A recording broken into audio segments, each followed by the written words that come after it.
মুন্সিগঞ্জের গজারিয়ায় বাড়ি থেকে ডেকে নিয়ে কুপিয়ে হত্যা করা হয় জান্নাত হোসেন নামের এক যুবককে। ঘটনার প্রতিবাদে শত শত নারী পুরুষ ঢাকা চট্টগ্রাম মহাসড়ক অবরোধ করে বিক্ষোভ ও থানার সামনে মানববন্ধন করেন। বিক্ষোভকারীরা হত্যাকারীদের গ্রেফতার ও বিচারের দাবি জানান। স্থানীয় নেতারা জানান, জান্নাত একজন প্রতিবাদী যুবক ছিলেন, তাই তাকে নৃশংসভাবে হত্যা করা হয়েছে। পুলিশ দ্রুত আসামিদের গ্রেফতারের চেষ্টা করছে। বিস্তারিত থাকছে মোহাম্মদ রাসেল সরকারের প্রতিবেদনে। মুন্সিগঞ্জের গজারিয়ায় বাড়ি থেকে ডেকে নিয়ে কুপিয়ে হত্যা করা হয় ২৭ বছর বয়সী জান্নাত হোসেনকে।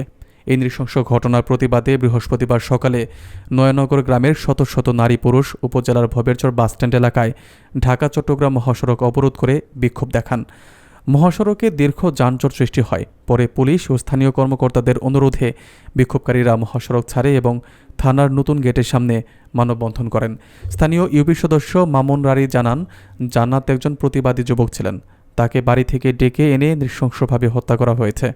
তিনি দ্রুত আসামিদের গ্রেপ্তার ও ফাঁসির দাবি জানান। মানববন্ধনে অংশ নেওয়া রুবিনা আক্তার বলেন, হত্যার 18 থেকে 20 দিন পেরিয়ে গেলেও এখনও একজন আসামি পর্যন্ত আটক করা যায়নি। পুলিশের কার্যক্রমে হতাশা প্রকাশ করেছেন তিনি।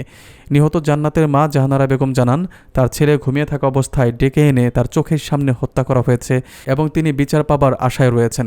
গজারিয়া থানার অফিসার ইনচার্জ মোহাম্মদ হাসান আলী নিশ্চিত করেছেন, পুলিশ আসামিদের গ্রেপ্তারের জন্য সর্বোচ্চ চেষ্টা চালাচ্ছে এবং দ্রুত এই কাজ সম্পন্ন করা হবে।